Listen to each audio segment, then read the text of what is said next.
Hey, I'm almost done with my run with Penn and Teller in London, and I'll talk about that some more later. But it's been great. The weather is completely the opposite of Las Vegas, which is very nice. Today, I'm talking with the other half of the comedy juggling duo at Comedy Industries, Scotty Meltzer. Now, Scotty has some of the worst taste in music of anyone I know, but we're working on that. And he also likes good music, which is really strange. Um, I've known Scotty for, well over 20 years, and he's a really funny, great guy. He talks about his background in musical theater, unfortunately, and how it lended itself to a career as a comedy juggler. A small disclaimer, I've known Scotty and Katrina for going on 3 decades now. If you've heard of it, they are movie nighters along with Penn and others. I say that because we find ourselves hilarious. To outsiders, it might sound a little harsh, but hopefully you get our humor and find it funny too. And if you don't, you can always turn it off. Yeah, this is the highlight of showbiz. Hmm. All right. So this week on the Stereo Image, we're lucky enough to have the great Scotty Meltzer with us.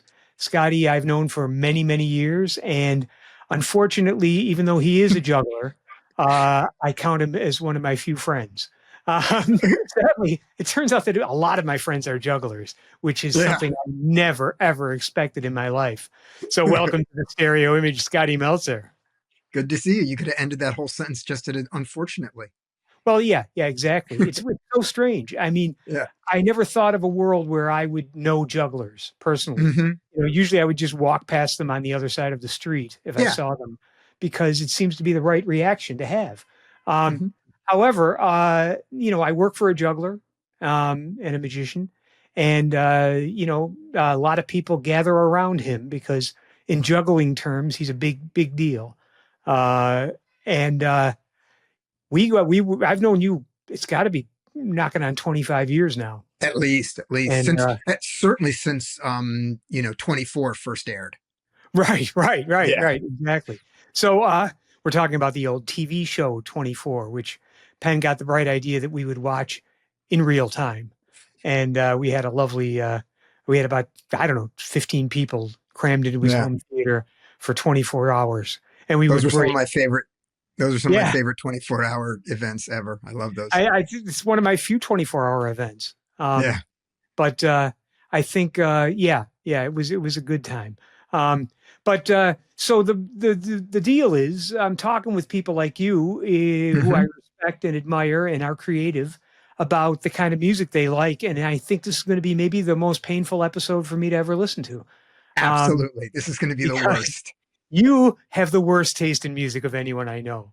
Yes. Uh, but it works for you, so I Hmm. guess that's okay. I mean, many people like the kind of music that you like. I don't want to say in a blanket statement that I hate anything to do with Broadway, because there's certainly some Broadway things that I respect and Hmm. I enjoy, and but that ended around Pippin, Yeah. um, and and then it's the wheels fell off for me. But let's talk a little bit about. I mean, there's a lot of stuff I want to talk to you about, but um, how did this horrible thing, fascination with Broadway, happen for you? What kind of childhood trauma did you have that led you to like it? It's definitely childhood trauma that did it. Absolutely. Is as a little kid, when I say little, sort of the age of like 9 to 16, 17, right around there, I was in children's theater and we did, all the little Broadway revival shows. And Sure. so that music that you get during those formative years Right. just locks in there. And the Yep. other thing is for me, and this stays true now, which is the thing I like most when I experience music is seeing it and hearing it at the same time. Okay. So, like when we saw you at the Green Mill, the fact that our Mhm. seats were behind and I could see your hands, like, made the experience like so much better for me. I love that. Ah. So I like to see it being done. And Mhm. so when you see a musical, you're experiencing Mhm. the show and the music at the same time. So that stayed throughout my life. Right. So most of the time when I'm experiencing music, I'm watching the show as opposed to just listening to the soundtrack. And that Okay. combination totally gets to me. Right. It was something I shared with my parents when I was, the records that they had were like the Pajama Game and Mhm. Fiorello and all those Sure, old musicals. So sure. those were the albums that I had access to. And then my, you know, all my sexual experiences, those were the backdrops to them Uh-huh. early on. Those were the girls that I was with were from my theater group. And Right, of so course. Right. Yep, yep. Um, that was a connection and it got really deep. And well, I I mean, still, when, and you know, when, not when a soprano sings, not that, because I never dated any of the sopranos, but when an alto changes key, to go to mhm, the big, does the the big yeah, the modulation big just ending. before the final chorus, I start to cry or come, one of the two. And Well, that's yeah, that's directly related to your, childhood theater yeah, experience. yeah, exactly. But that's, well, I mean, that's yeah, certainly the effect they're going for, Yeah. and I understand much more about, your fascination with this art form, as they call it. Um, but, You're being generous with those first I three well, letters. I just I no, I mean, there are some brilliant writers in Yeah. Broadway, and there's some I And then just there's Andrew Lloyd Webber. So yeah. well, yeah, well, and I mean, the whole thing just does it none of it speaks to me. Even Yeah. though even though I was the music director of all my high school musicals, Hmm. and I had that same, Dina Ivandetti singing "Ribbons Down My Back," Yeah. you know, um, uh, shut up, stop it, stop, I'm shut not the fuck singing it. up. I'm just mouthing it Don't for it. even So they mouth won't it. hear it on the Not thing. even this is not even a video podcast, we only use the audio. But for those of you listening at home who haven't turned this off yet, Scotty has started mouthing Broadway show tunes, and we have a long Specifically running ribbons gag. down my back. Yeah, Yeah. we have a long running gag that whenever he Yeah. starts to sing, I just tell him to shut the fuck up, Yeah. because it's nothing. If we want to talk about annoyances to me, uh, and we Then I'm do, your guy. because I'm the it's perfect guy for that you're the guy. podcast. Well, yeah, but Yeah. if you want to talk about annoying things that just set me over the edge, it's someone singing. I don't I don't think that anything just makes it's a visceral reaction. I Hmm. hear it and I can't stand it. I Yeah. don't I don't understand people that I don't even like people that would sing in the shower. I don't like the sound. I mean, I love plenty of vocalists, and I love Hmm. hearing Ella Fitzgerald front a big band, and I love, I mean, I love m- many, many female and male vocalists, every accompanied by just a piano or a guitar, or Katie Thoreau does a great job of singing and playing the bass at the same time, and I'm fine with that. But once you open your mouth in regular, everyday fucking world and start belting out a song, I just want to hit you in the head with a crowbar. Do You you know, think that that's because you've experienced how good it can be? I mean, I do you don't think that's where it think comes from? I think I think it's more the desperate attempt for these people to draw attention to themselves by doing it that bothers me Okay. so much. You know, Hmm. it's So it like isn't nobody just the wants to hatred of hear other you. people's enjoyment and pleasure. It's not No, just that. It's no, that no, too. But just that, right? yeah, No, it's. I'm going to start singing in public for no reason, and I'm going to subject everyone around me to listening to it, and I don't want to hear it yeah. because I But that have heard the doesn't. best. Yeah, but that doesn't overlap with the feeling about the shower because that's really the shower is the real private place. So No, it no, can't right. be No, about other people. That's really about themselves. I just meant someone I'm with. If there is Oh, start okay. singing in the shower, All right. it better not be before sex, Hmm. because if it's gonna ruin the mood, as they say. Hmm. Mostly likely for her when I scream at her, stop fucking singing Yeah. in the shower. Um, Shut the fuck up. but yeah, shut the fuck up. But it's no, I mean it's mostly a joke, but it really, Hmm. and I think one of the triggers for me is my father did it all the time. And Okay. I certainly loved my dad more than anything. And my Yeah, dad had a Andy was great. We wonderful, love Andy. yeah, Yeah. and he had a wonderful voice, and he sang in tune, and he was great. But he would do that all the time, and it never bothered me growing up. And Right. then when I started getting out into the real world, part of it was like being on the subway in New York, and there's a person on the subway with their headphones on singing along, and or you're walking down the street, 46th Street, and some guy is rehearsing his big number for that night in the off-Broadway show he's appearing in, and it's wonderful. And I have to hear that, and it Yeah. just flips a switch in me, and I freak out. But I can't tell. Well, I mean, I do tell normal, You do. ordinary people Yeah. shut the fuck up, but certainly with you, it's all just a joke and fun. Yeah. Um, It's the skill that it I most wish that I had. well, you don't. Yeah, I know I don't, because I had enough musical background, to know what I needed to do to sing and to learn to harmonize. Right, I had the knowledge to become good, not to right. be good, but become good, and I never was. Well, And I will put this I'll frame this. yeah. My friend John Keel, who owns one of the biggest recording studios in New York, Soundtrack, and for years in Boston and New York, they were the biggest ad agent. Every ad agency went to them, and Mhm. they did all. And at one point, I said to him, maybe I'd like to try this voiceover stuff. I think I would be good at doing voiceover stuff.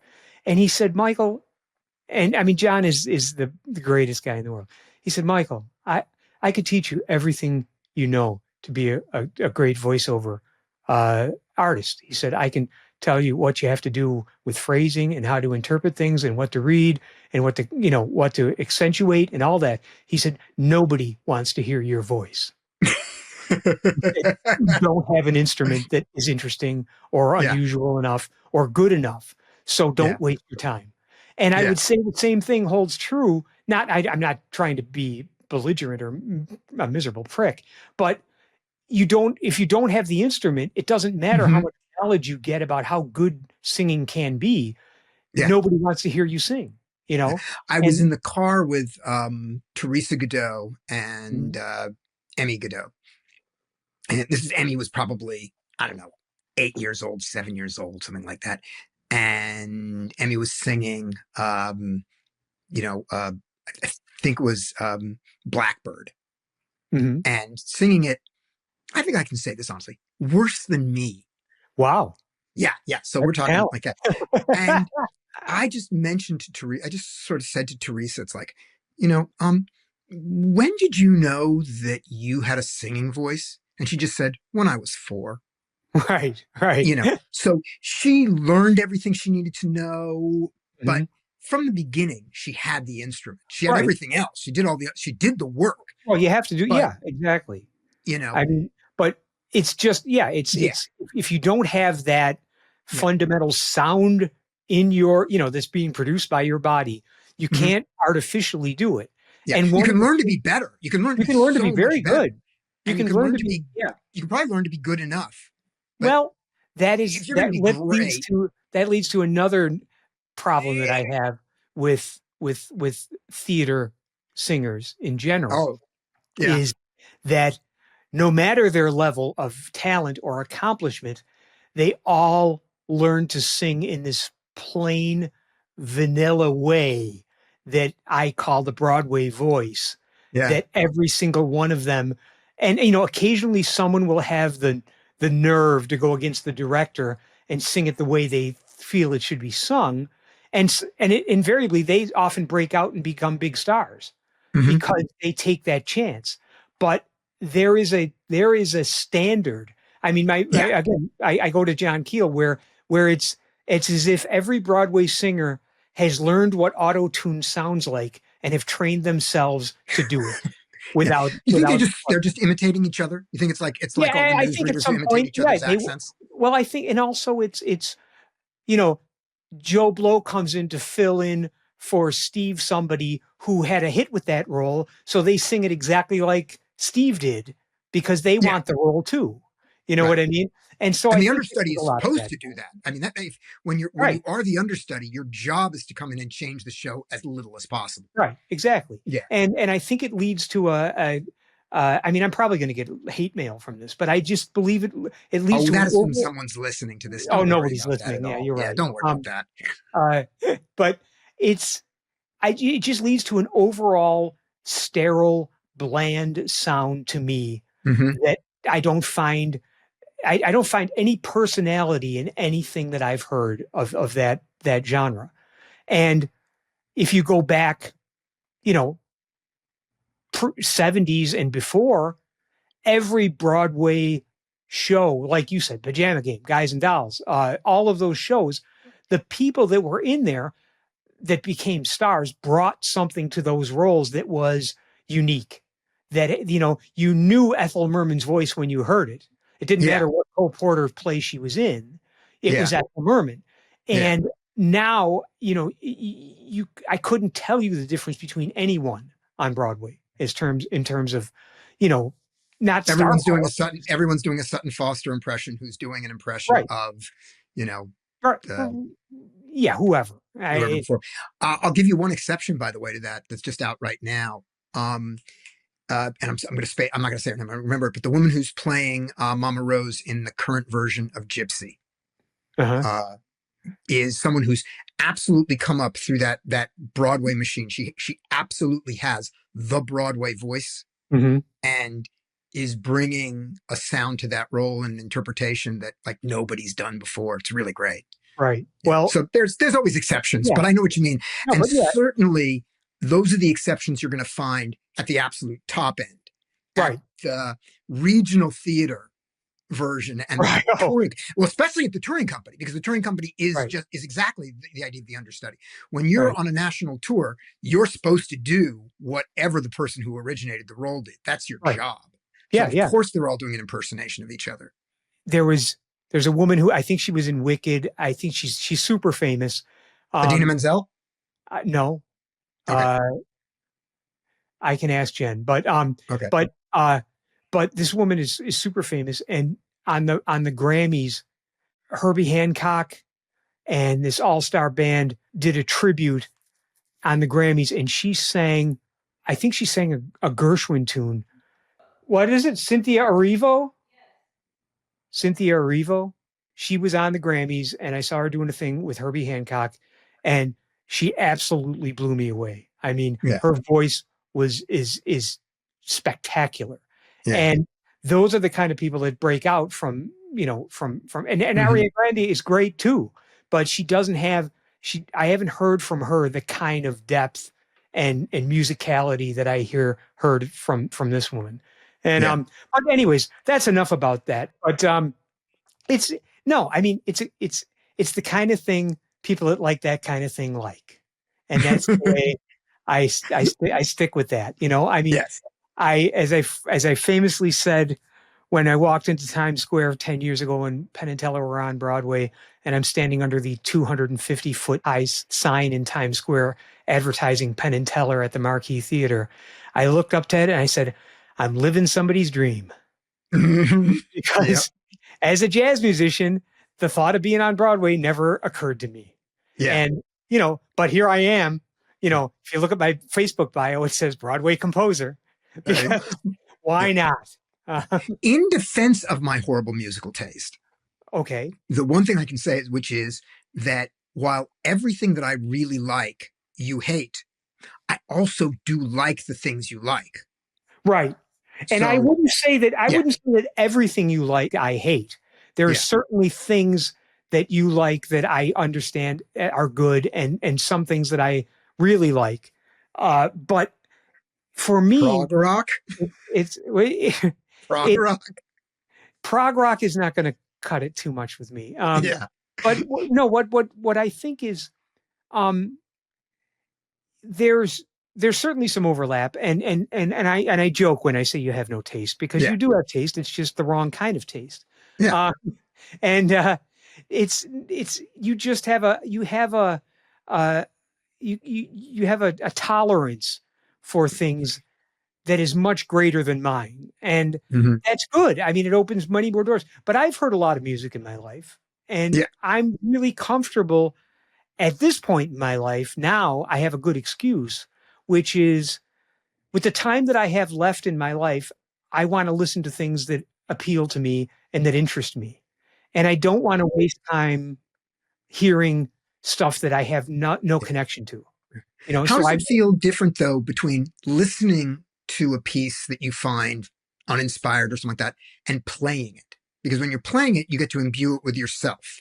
well, So, yeah, I or another question would be, let's say you're playing it for a gig, so you don't get to imbue it for yourself. You're just, Uh-huh.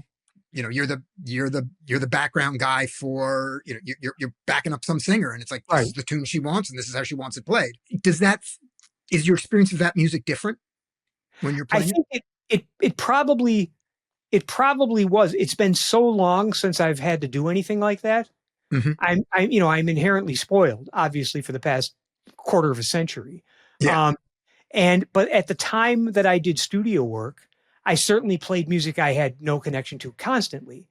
Right. And the Right. pressure was on to make it sound as good as you could.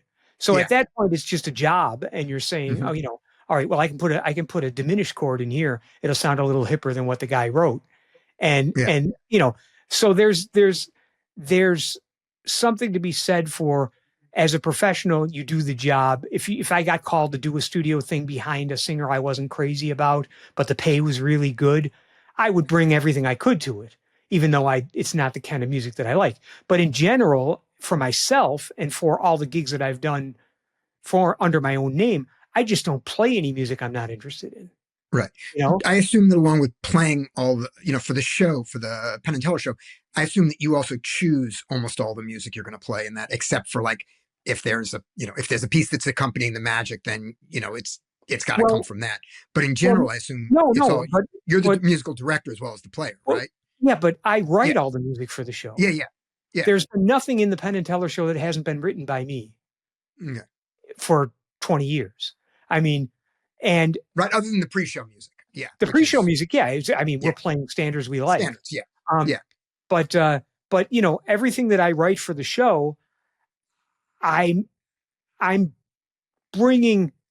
There's a lot that goes into writing a piece of music for the show, because as flippant as I say, well, I got to come up with something for Glass Portrait. Yeah. I think deeply about the mood that it is. Hmm. And Teller will, say what he thinks he would like, and I will tell him he's wrong, and then I Yeah. will write what's right. Yeah. Um, and Teller will say, well, that's why we have you, because Hmm. it's not. I mean, without sounding like a braggadocious idiot, it's not happenstance that all the music that I write for the show, Penn and Teller are so comfortable at this point where they're just, oh, that was perfect. Oh, that was Yeah. great. Because Yeah. because I've had 25 years of knowing what they want to support their without stepping on their bit. You know what I Right. mean? I'm Yeah. not Yeah. about to launch into 16th notes behind Teller's, Mhm. rose trick. You know what I mean? Um, yeah, yeah, yeah, That one, exactly. Yeah, that yeah. that move, which Um, I fucking love. but Every time I see you do that, I well, love that move. but I mean, but To they, me, that's a juggling trick, by the way. well, My experience of that. yeah, it is. It's a more a physical trick than a musical one. Yeah, Um, yeah. In a but musical context, in a but musical, yeah. yeah.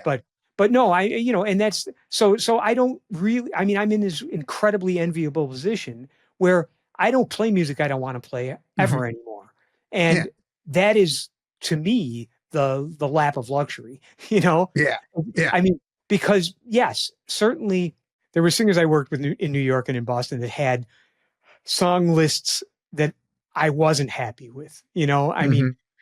there are standards that I just don't care about and have played too much. And, and I'd say, oh shit, we're coming up to When Sunny Gets Blue.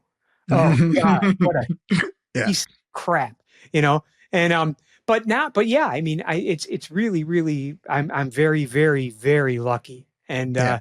but yes, to answer your question in a very long-winded way, I I try to ignore the fact that I don't like the song when I'm playing it for professional reasons, and Right. play it as well as I can. Because the other thing that was instilled at me from a very early age, and as cliche and corny as it sounds, is you never ever know who's watching. So always give 100%. You know, Yeah. I mean, there are nights at the Penn and Teller Theater in the pre-show when, if I didn't adhere to that principle and looked out and see most of the people looking down on their phones, I would, many people would coast. I Hmm. dig in and play faster. And I'm Yeah. like, fuck you. You're going to pay attention to me. Yeah. Get off your goddamn phone and look at live musicians playing music that you didn't even pay for in your ticket.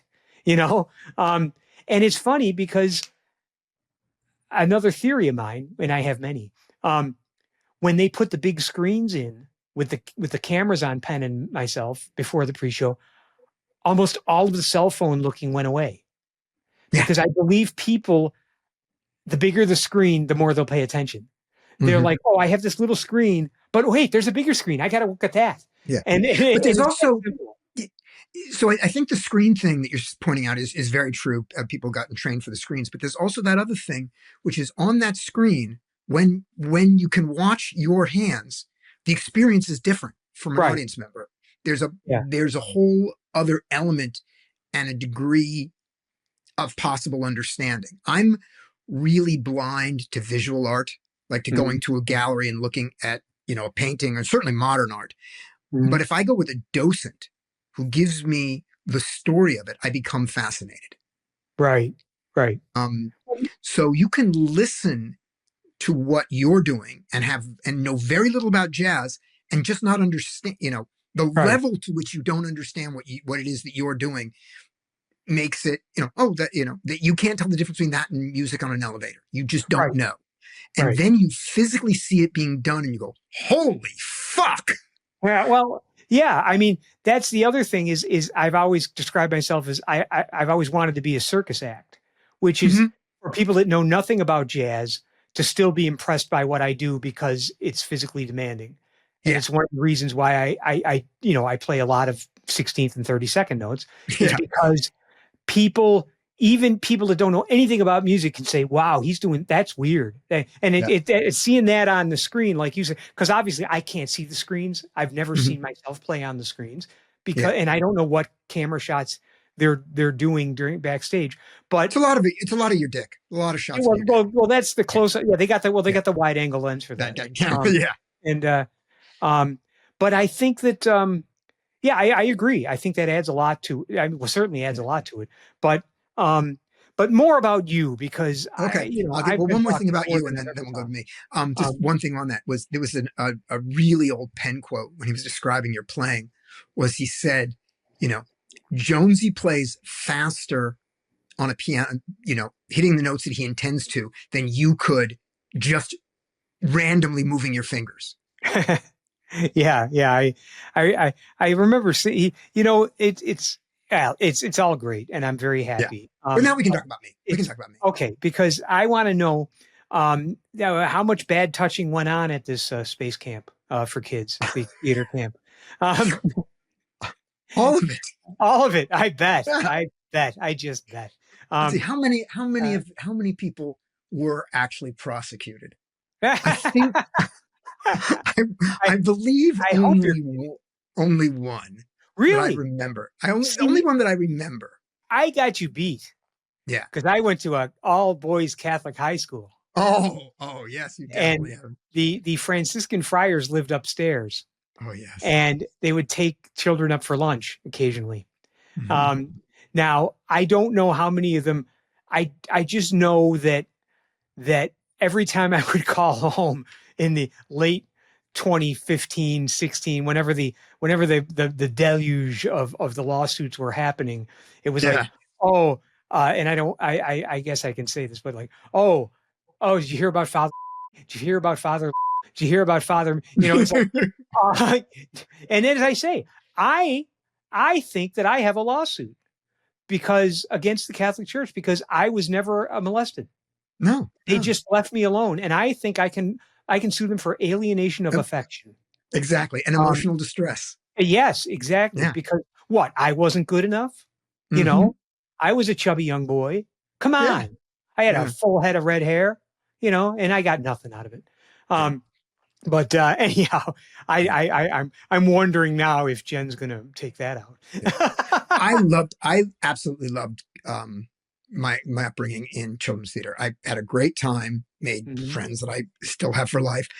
Um, and although everything that I learned on stage was wrong, mhm, the basic thing that it instilled in me was totally right. uh-huh. The kind of thing of you do whatever it takes to make the show. So uh, all that weird show must go on nonsense. Uh-huh. It's not true. is really good to believe. Right, right. Um, And there's also something about the camaraderie and the we're in this together and this whole like surrogate family thing that all these show troops develop yeah. that and you're crying in your dressing room with little Sally who just found out that her mother might be screwing the postman but she's got to go on and she's got to Hmm. perform and you're going Yeah. to help Yeah. her, you're going to talk Yeah. her through it, you Yeah. know and it's I mean I understand all of that from Yeah. because again that was the whole high school musical thing Yeah. and Yeah. those kids that bond with that are the kids that go to Broadway and keep doing it Hmm. for the rest of their lives, you know? Yeah. Yeah. Um, but, uh, but, and so you grew up, where did you grow up? I didn't even know this I about grew you. up in, You grew up born in in the New Bay? York Where? as a little kid. Where? Grew up in San Jose, California. No, oh, okay. But when you were born in New York Born in New York, as a little, born in Manhattan, you were born in young, you don't Manhattan or remember. Brooklyn, something like that. Grew Uh-huh. up like till age 5 in upstate in a place Right. called Wappingers Falls, right outside of Poughkeepsie. I don't remember any of it. Okay. But because that's where my family's from, that's where I get some of my more annoying habits. Uh-huh. Um, Uh-huh. Yep. Understandable. and then San Jose, the group was called the San Jose Children's Musical Theater. The director was John Healy. He was our cult leader. Uh-huh. Uh-huh. All my friends from that age were from them. Um, I started on stage as a bad singer dancer type. Mhm. I got cast because I was a boy, and so you don't have to be that good a dancer as a boy to get cast because Oh, there were just no boys. sure. So I was the worst of the group of boys who did it, but I always got cast. Right. Um, and then I guess in about age 13, I moved from the stage to the orchestra and became the drummer. And that was great because I never Uh-huh. had to audition again. Um, and I Yeah, yeah. loved that. So I played the drums for every show, every musical there ever Mhm. was. Um, Right. my dream day was, I don't remember how old I was. I'm going to say that I was 18, but I have no idea. I just know I knew I drove a car. Right. Um, so went on a date with a girl to a show, and I Mhm. knew people in the show. And we're sitting in the audience, and the drummer didn't show up, Uh-oh. but the set was there, and the charts were there for it. Mhm. And because they knew me, they came out and asked me to play the show. Ah, And yeah, this is like the yeah, kid you're in with the catcher's mitt. Hey, kid, can you come yeah, play? sure, sure. And the show was Carousel, and I Uh-huh. didn't know the show Carousel. I had never Mhm. seen it before, and so I actually did have to read the music, and I was so happy and so proud. And she hated it. The idea that I would, it's like you Abandon asked me her? out, and then Oh, you so it had abandon the her, wrong it's right? the Whereas to me, I thought, oh my gosh, she's gonna be so impressed with she's me. gonna be yeah, she's gonna be Yeah, soaked. right. Uh, And while she was right and I was wrong, the part of this that I was right about was you and I should never be together because if this is not the second coolest thing experienced to you, the coolest experience for you right, should be you were asked to be in the show and had to go up right, and do the role. But if you don't think this is great, we are not going to get right. along We're not because compatible. this was the greatest day of my Right, life. right. Yeah, I agree. I'm with you on that actually. yeah. Uh, because an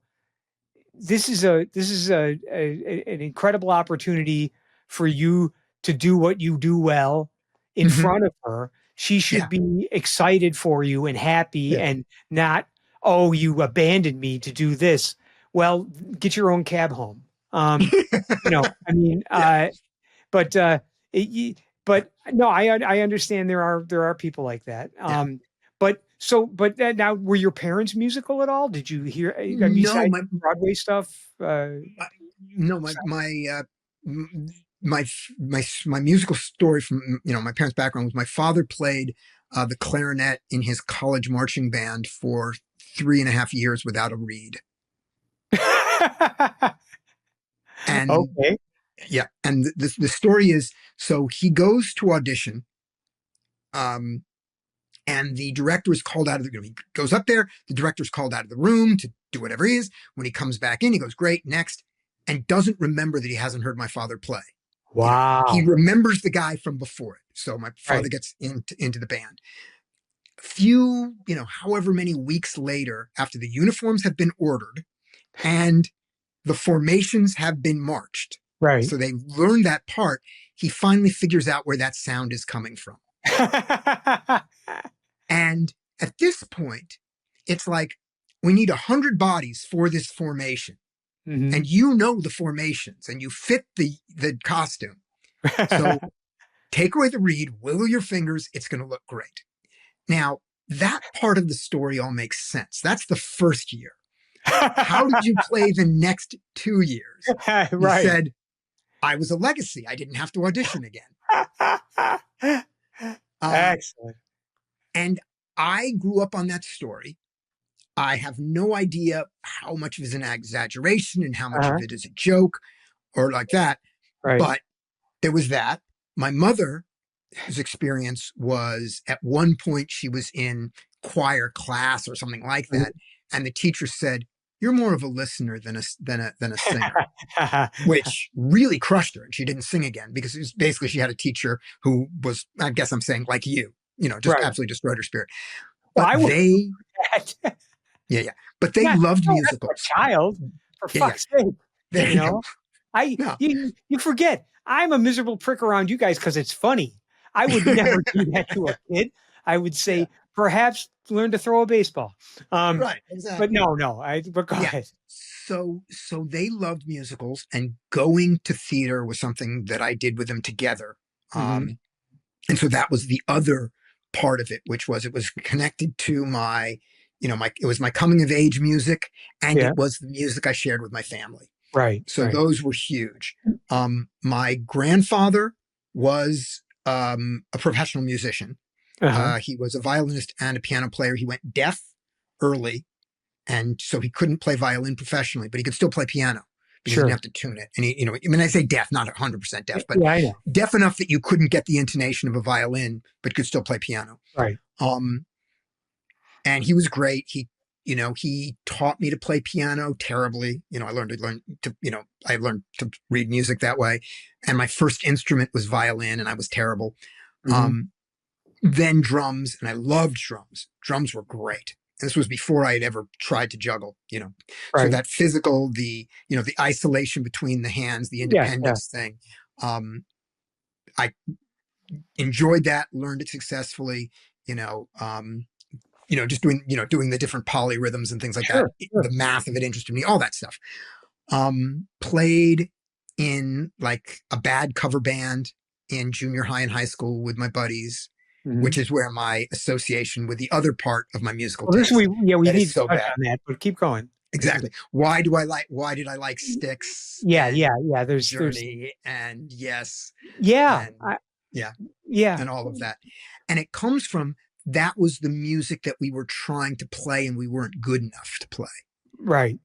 And Mhm. so, you know, like Kansas, a song like "Carry On My Wayward Son." Yeah. Um, it's like the the vocals on that are not easy if you're a high school kid who can't Sure. sing. And Right. so the amount of work and time we put into trying to do that and emulate that stuff Mhm. got into my bones. Like, this is what I want to do. This is what's good. Learning to play roundabout made that my favorite song. Uh-huh. Uh-huh. I understand. Yeah. Um, but so you were And so you were again, as you know, these are great musicians. Bill Buford, yeah, Anderson, yeah, Wakeman, and Howe. These yeah. these are really excellent musicians. So that's something to learn.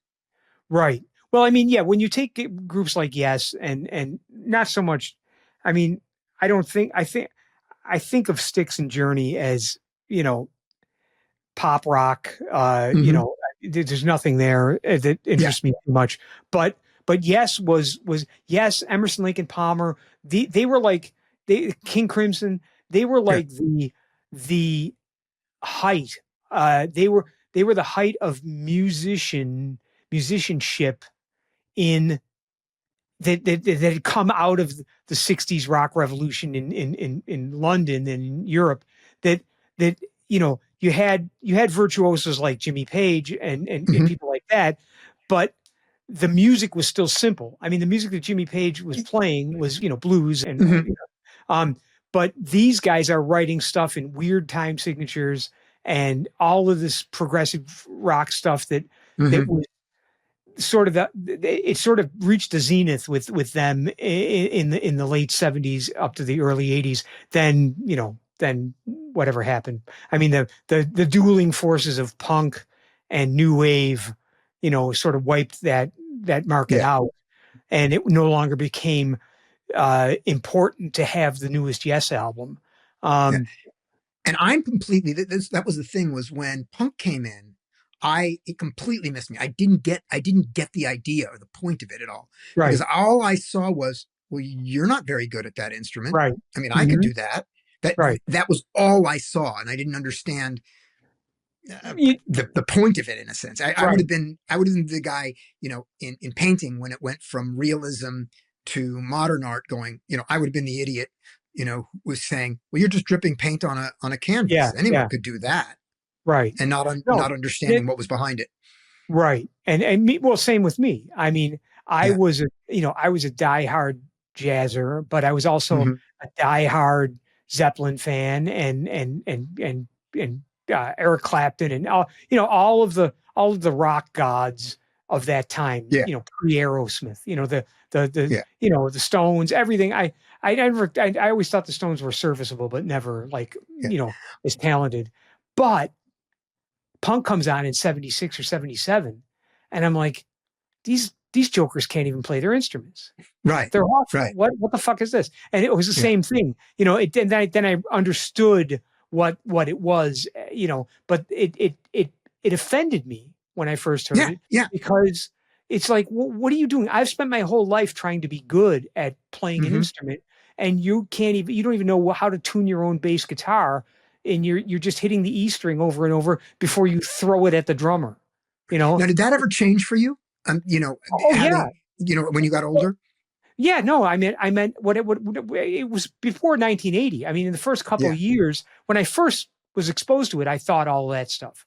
But by the Hmm. time I had even before I went to Berkeley, around Buffalo, there was not a big punk scene in Buffalo, Hmm. but it was starting, and I started seeing the the ideas behind it, Yeah. and I thought, even though I was not, even though I was not, I still I didn't appreciate that they could play their instruments at all. I mean, Yeah.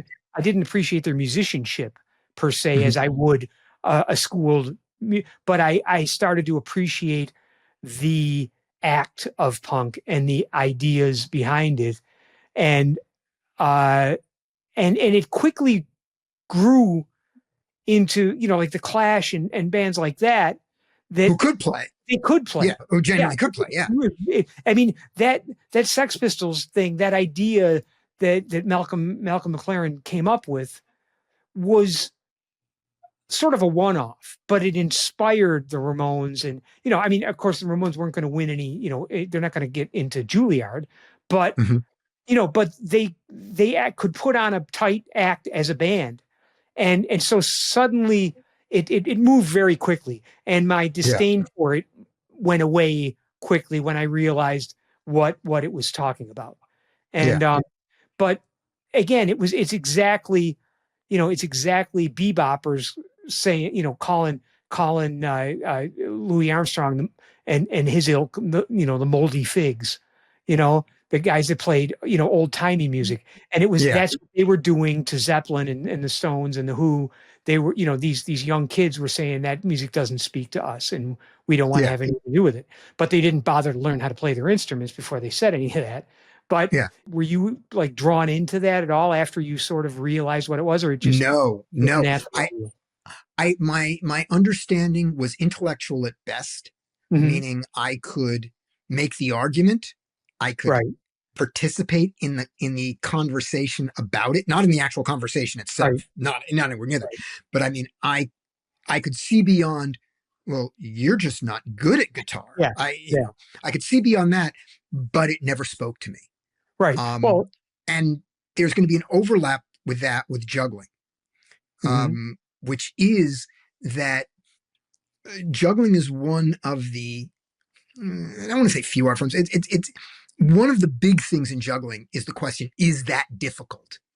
That Right. is what so often you're showing the audience, that you're showcasing. This is difficult.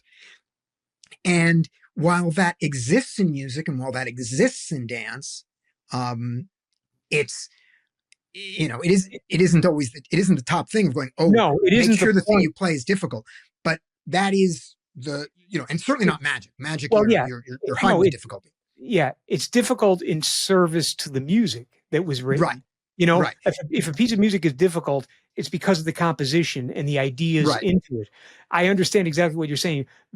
Juggling is, you know, for the audience, it's completely visual, Yeah, obviously, and and so if they see you balancing, a bowling ball on your nose while juggling, that's a bigger spectacle and it's more appreciated.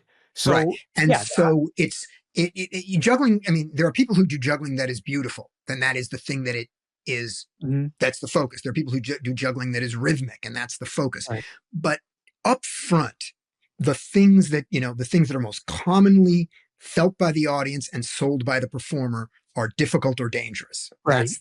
That's the elements. And so that is still in the back of my head. That's still the aesthetic in my heart about so Mhm, many things, mhm. with music and stuff. And so the punk stuff, at best, I'm going to watch the Ramones and go, wow, he's really moving his right hand Yeah, fast doing yeah, those yeah, chords. That's what I'm going to see. right. And I'm going to miss so much of the other things going on. I'm going to miss the point. Yeah, Uh, yeah. No, I understand.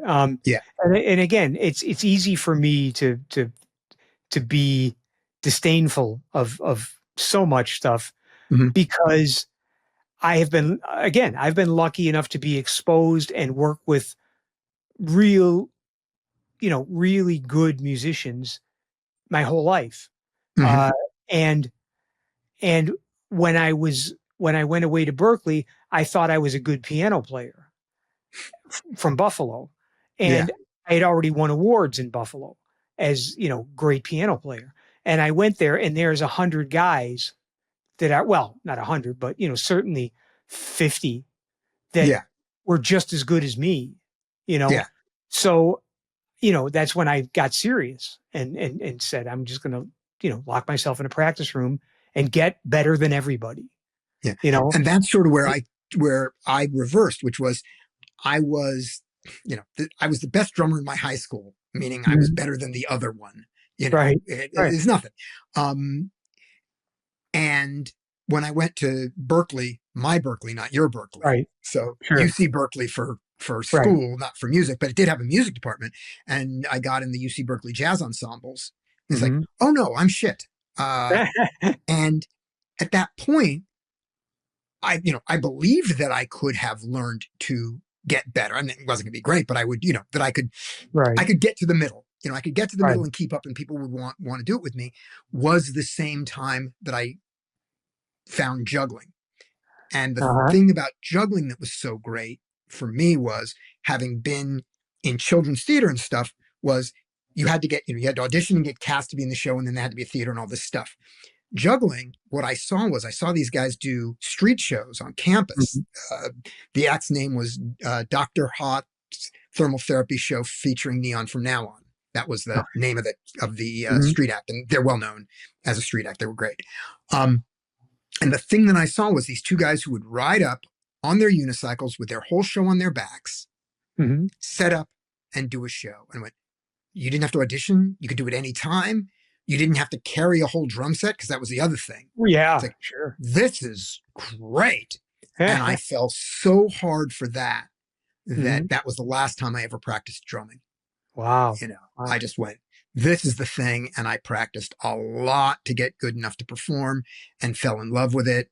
And, my children's theater background helped me with the first steps of being on stage and doing the performances of it. Mhm. Um, and then when I started learning about comedy, I loved it. Right, right. And did you in the early street shows, were you talking? Always, Uh-huh. always. No, whenever we juggled to music, it was for a gag. Mhm. So I was never a juggler to music. We put in a musical bit, for variety Right. in my Mhm. first show. The music was Cacciatorian Saber Dance. No Of course. surprise, Ah, right? shocking. Yeah. Right. One of the jokes was we would drop and then run over to the thing and rewind to that spot. Yeah, And yeah. then when it got to the point where we had the routine down, we had that timed in. So we didn't even have to hit the button to rewind it. That was on the recording, was the rewind, and we would Ah, drop in the nice. same spot all the time. And that was the joke. Right.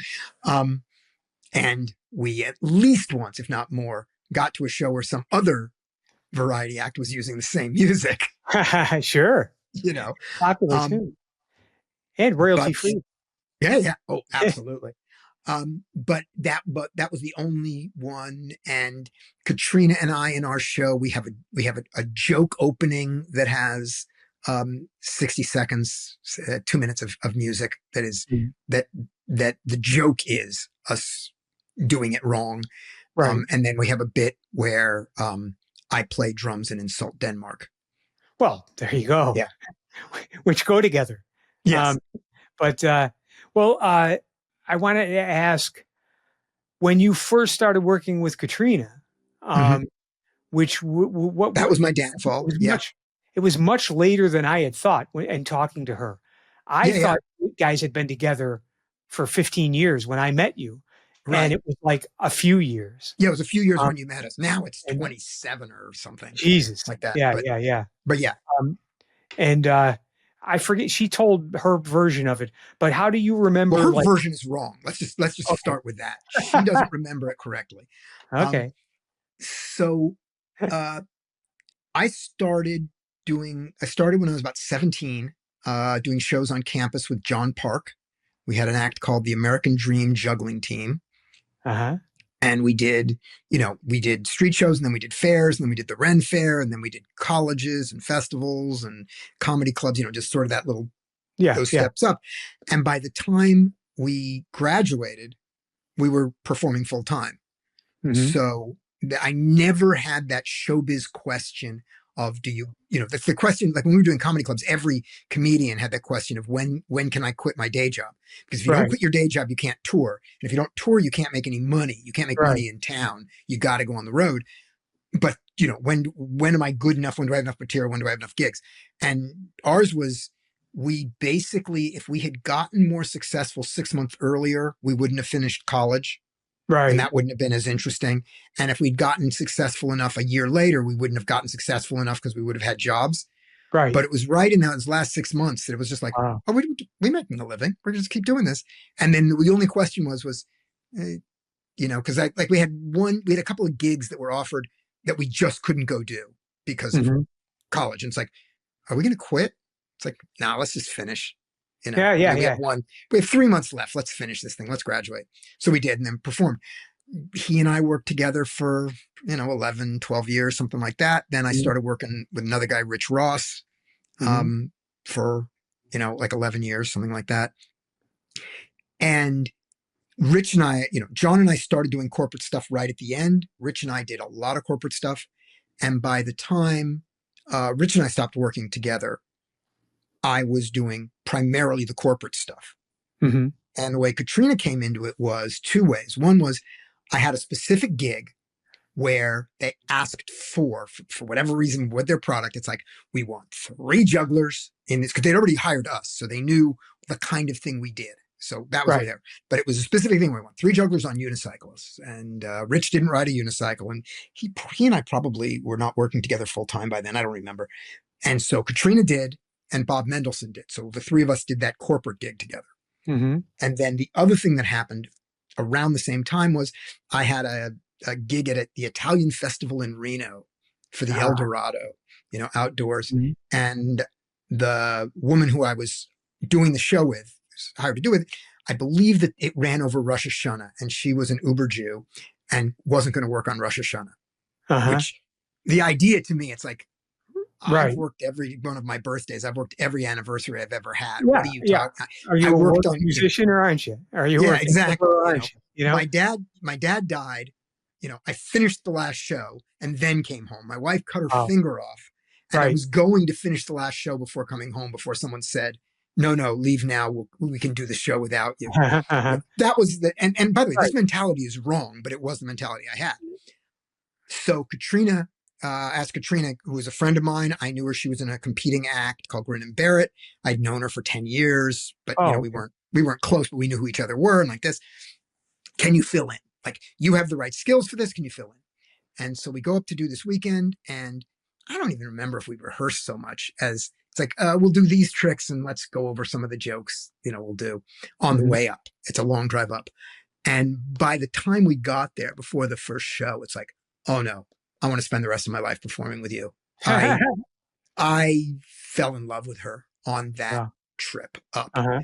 And then the shows were good. Yeah. Um, and that's when we started working together. And, I will obviously she'll never listen to this, so I can say this. Right. It's like it was the best.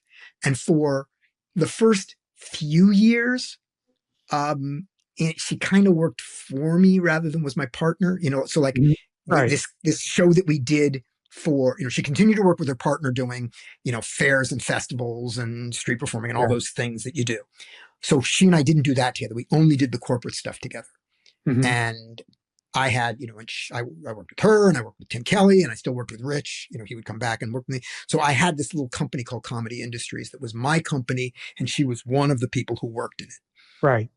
And then after a couple of years with this, it was she and I. We were the best combo of it.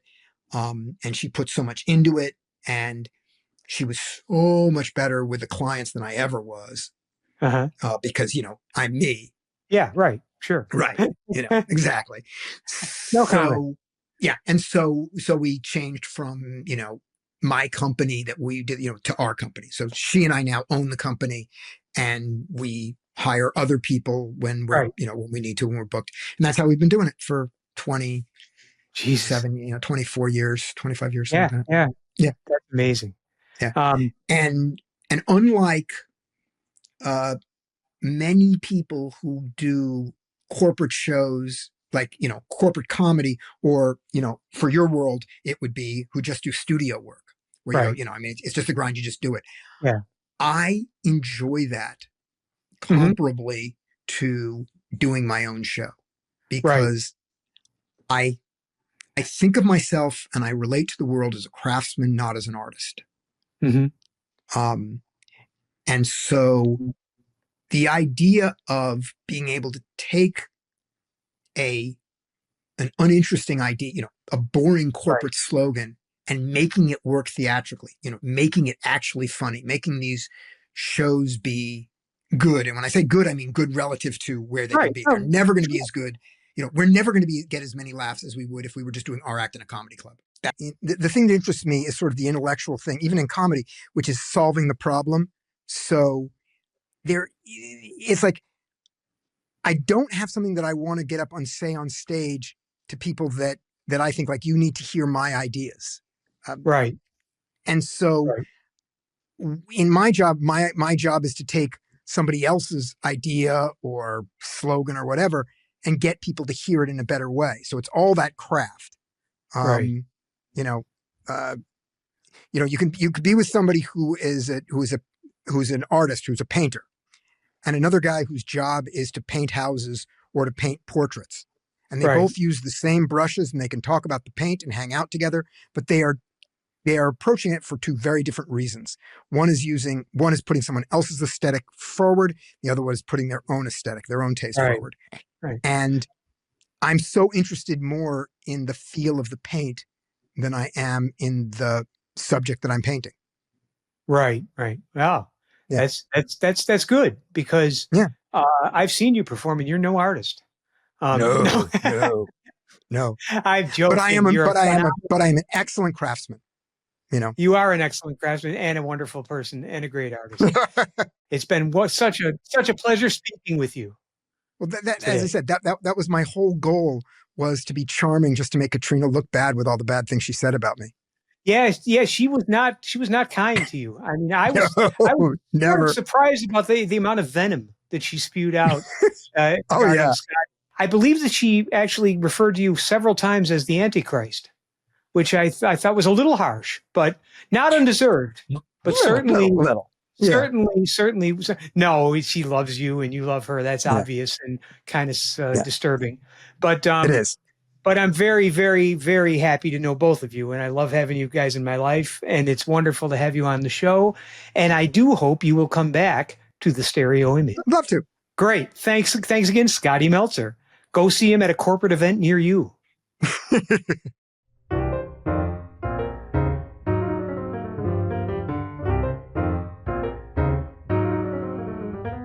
If you enjoyed this episode, please like and follow on your favorite podcasting platform. Or you can follow us on Instagram or Threads at the.stereo.image.